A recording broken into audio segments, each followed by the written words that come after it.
Você que nos acompanha em toda a região norte, em várias partes do Brasil, viu algo que precisa ser investigado? Tem uma denúncia, um documento, um vídeo? Mande para o Norte Investigação. O nosso WhatsApp, 92, o prefixo 99297-2401. A sua informação pode ajudar a revelar fatos importantes e a levar ao ar novas reportagens investigativas. As apreensões começaram pequenas. Aparentemente, casos isolados no interior da Paraíba. Um caminhão aqui, uma carga ali. Mas os investigadores perceberam um padrão que mudaria completamente o rumo da apuração. Ao cruzar as rodas, embalagens e formas de ocultação da droga, a polícia chegou a uma conclusão decisiva. Todas as cargas tinham a mesma origem e pertenciam a um único fornecedor com atuação interestadual. O que parecia apenas tráfico de drogas revelou algo maior. Uma organização estruturada em núcleos, com divisão de funções, setor logístico, distribuição no varejo e um núcleo financeiro preparado para dar uma aparência de legalidade ao dinheiro do crime. Acompanhe agora todos os detalhes em mais uma reportagem do Norte Investigação. A cena impressiona.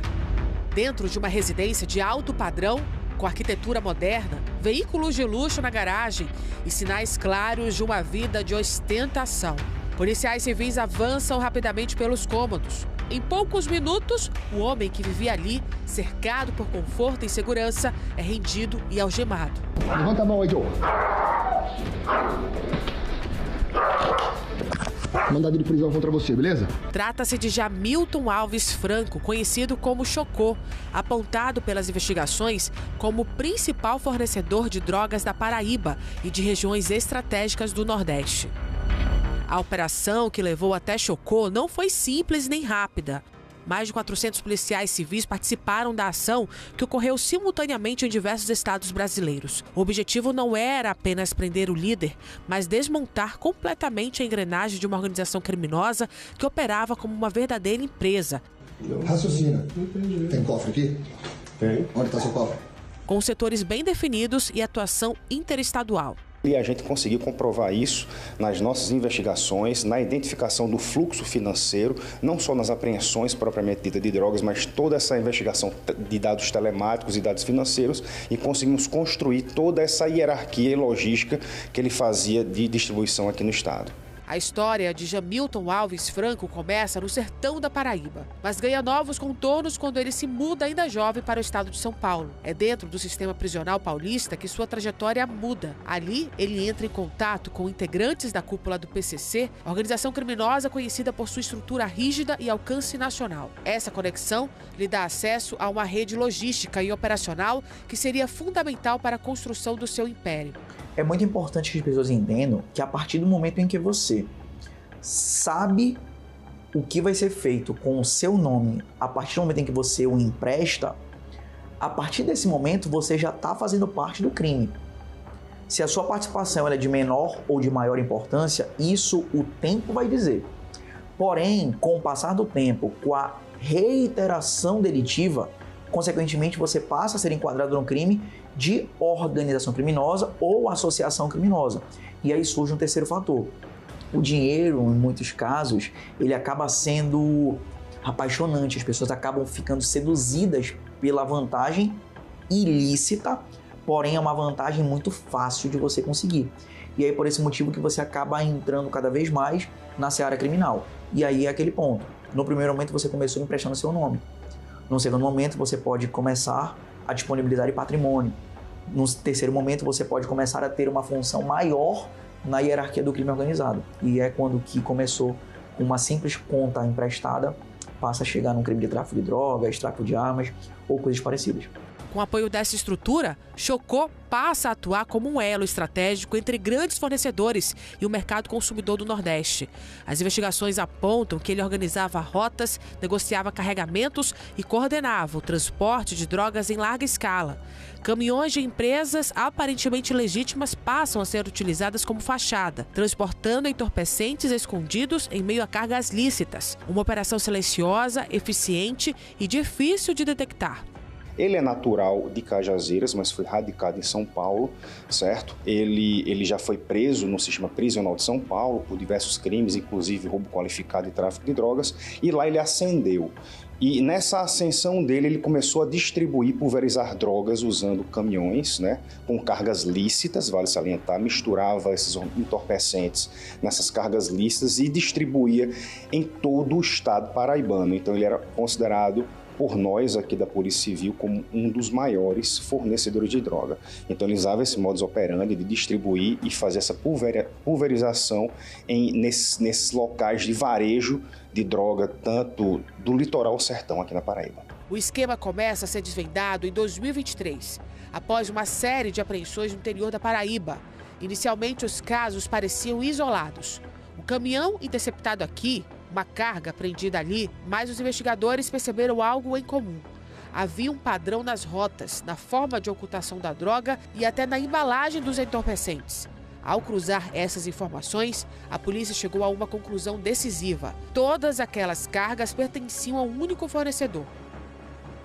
As apreensões se tornaram cada vez mais expressivas.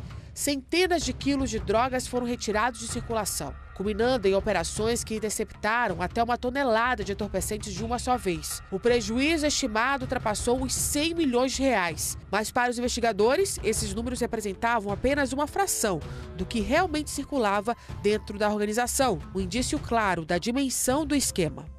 O crime de tráfico de drogas é um dos crimes, dentre tantos outros que são praticados dentro da estrutura da organização criminosa.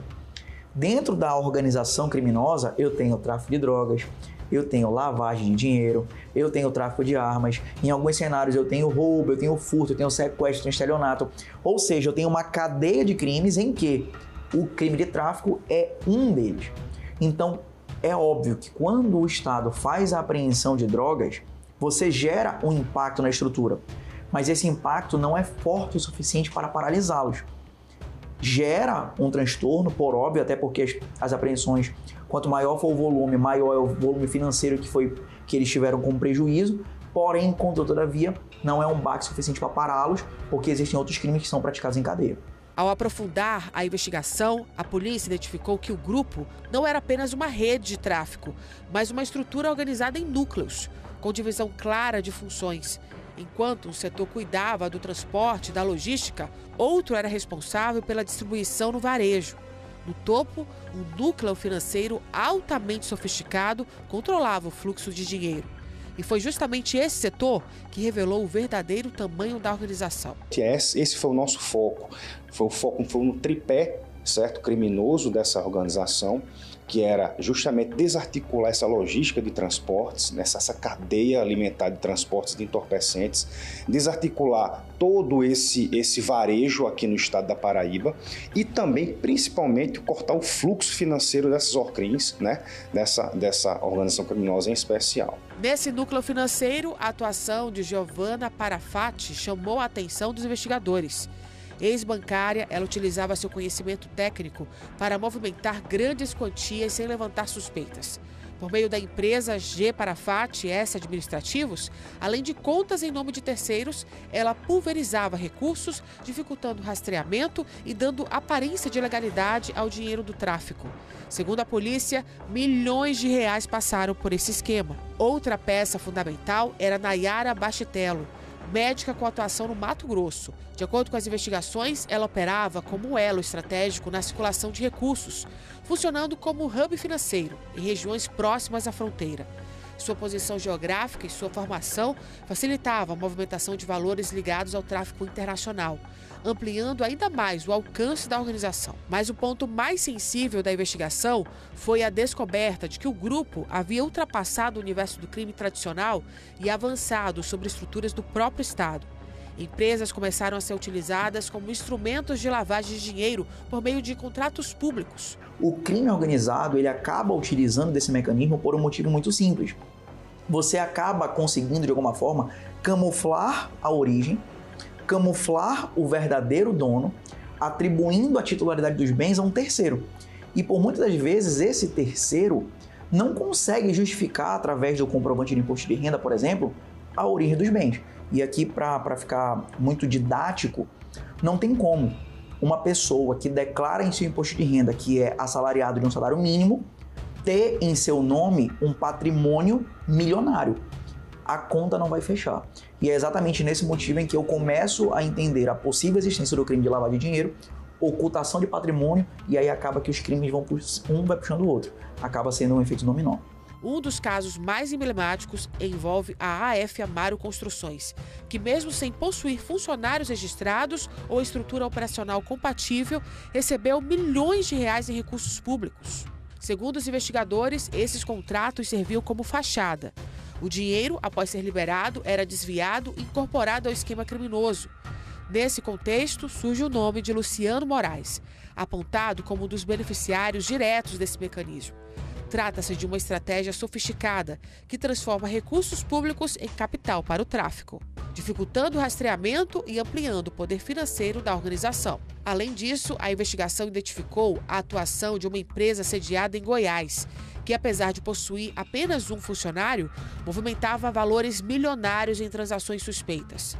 Os indícios apontavam para um esquema mais amplo, envolvendo fraudes em licitações e o uso sistemático de empresas de fachada para dar aparência de legalidade a recursos ilícitos. Para os investigadores, esse caso revela uma transformação no perfil do crime organizado. Não se trata mais apenas de grupos que operam à margem da lei, mas de organizações que se infiltram na economia formal, exploram brechas legais e utilizam estruturas legítimas para expandir suas atividades. Um modelo que torna o combate mais complexo e exige ações cada vez mais integradas e sofisticadas por parte das autoridades. Com a deflagração da Operação Argos, a Polícia Civil tenta agora desmontar completamente essa engrenagem. Foram dezenas de prisões, bloqueio de mais de 100 milhões de reais, apreensão de imóveis de luxo e veículos de alto padrão. Um golpe direto em uma organização que operava como uma empresa, mas que tinha na base de sua fortuna o tráfico de drogas e a capacidade de transformar crime em poder. Uma investigação que revela não apenas um esquema criminoso, mas um alerta sobre até onde o crime organizado pode chegar. As pessoas envolvidas no crime organizado, elas sabem que quando esse dinheiro entrar numa conta bancária, a partir daquele momento já vai ser possível de rastreá-lo. Seja de quem depositou ou seja para quem será transferido esses valores. Transferências bancárias acima de 1 milhão, o COAF, a instituição financeira precisa comunicar ao COAF, exatamente para que ele vá averiguar para saber a origem do dinheiro. Não necessariamente será de uma origem lícita, mas obrigatoriamente haverá uma averiguação para saber se de fato tudo que está acontecendo ali está lícito, e se estiver lícito não tem por que investigar. Caso contrário, a investigação acontecerá.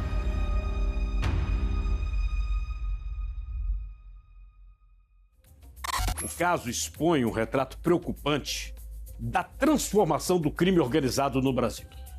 Já não se trata apenas de grupos que atuam à margem da sociedade, mas de organizações que aprendem a se infiltrar na economia formal com estratégia e inteligência. Quando empresas passam a ser usadas como fachada, quando profissionais com formação técnica entram na engrenagem e quando há indícios de uso de contratos públicos, o problema deixa de ser apenas policial, passa a ser institucional. Isso revela falhas graves nos mecanismos de controle, fiscalização e transparência que deveriam impedir que recursos circulem sem rastreabilidade, sem questionamentos. A sofisticação financeira dessas organizações mostra que o combate ao crime precisa ir além das apreensões e prisões. É necessário seguir o dinheiro, entender os fluxos e fechar as portas que permitem essa infiltração. Mais do que uma operação policial de grande porte, essa investigação acende um alerta sobre até onde o crime organizado pode chegar quando encontra brechas no próprio sistema. E olha, e daqui a pouco as notícias pelo Brasil com o Giro do Norte, viu? Quanto custa proteger, amparar, cuidar da sua família? Menos de R$ 1,50 por dia para você e mais 4 dependentes. Atendimento garantido pela Sul América. Bem mais. Cuida com telemedicina na palma da mão, com clínico geral, pediatra 24 horas por dia, 7 dias por semana. Ampara com assistência funeral de até R$ 5.000 e a proteção financeira de R$ 100.000 por invalidez ou morte acidental do titular. É segurança real em todas as fases da vida. QR Code aí na tela, hein? Bem mais, lançamento da Sul América. Entre em contato, é preço promocional de R$ 44,00 só para esse lançamento. Bem mais. Agora é hora de ver os destaques da semana no Brasil e no mundo. Fique de olho no Norte.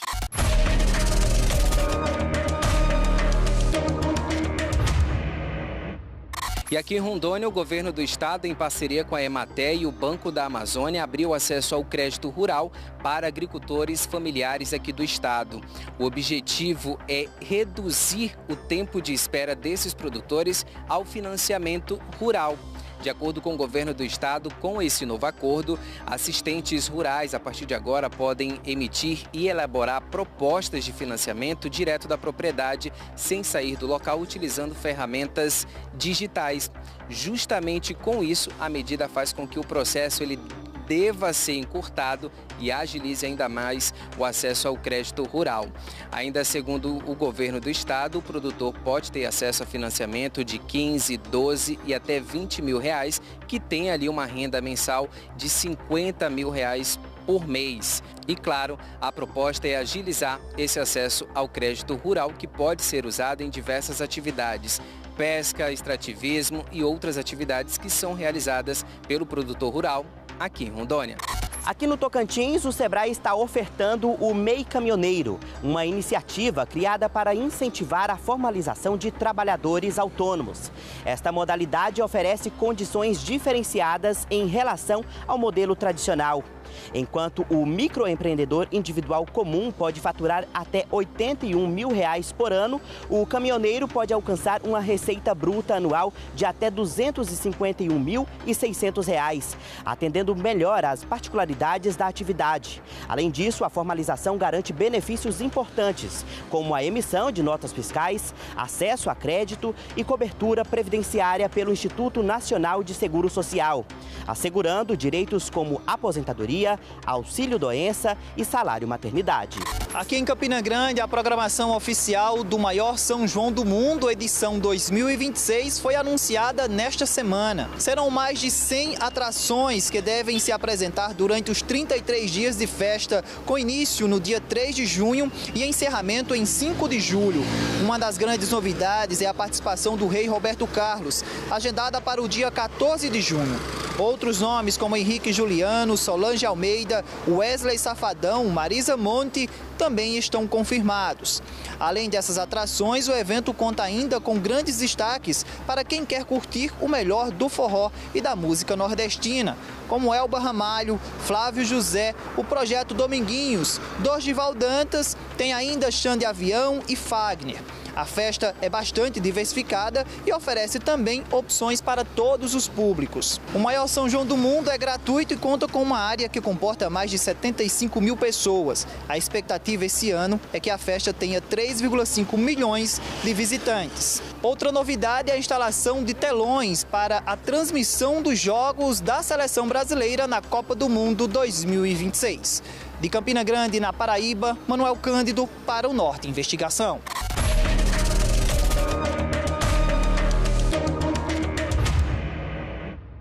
Muito obrigado por sua audiência do Norte Investigação. Continue participando. Olha o nosso WhatsApp, 92, o prefixo 99297-2401. Na próxima semana voltamos com mais uma investigação exclusiva. Estamos também no site norte.com.br e em todas as redes sociais. Até a próxima.